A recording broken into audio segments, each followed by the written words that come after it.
সম্মানিত ভাইয়েরা, আমরা শৃঙ্খলা বিভাগের পক্ষ থেকে বারবার ঘোষণা দিচ্ছি, তদুপরি আমাদের কাছে আপনারা নিজেরা সংরক্ষণ করুন, মোবাইলগুলো সংরক্ষণ করুন, পকেট সংরক্ষণ করুন, মোবাইল সংরক্ষণ করুন, নিজেকে পশ্চিম দিকে 2টি গেট আছে, এই 2টি, একটি মেহমানের গেট। সম্মানিত ভাইয়েরা, যারা ইতিমধ্যে প্রবেশ করেছেন, অনুরোধ করছি নিজ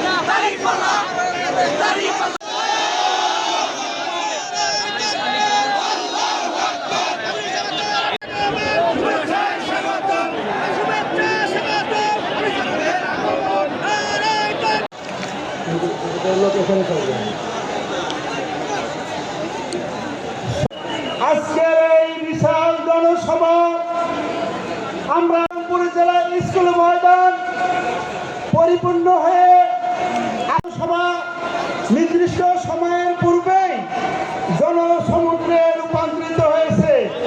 এই জন্য আমাদের আজকের এই জনসভা আনুষ্ঠানিকভাবে 3টায় আমরা এ পর্যায়ে আনুষ্ঠানিকভাবে এই জনসভা শুরু করছি। প্রান্তরোধ করছেন হাফেজ মাওলানা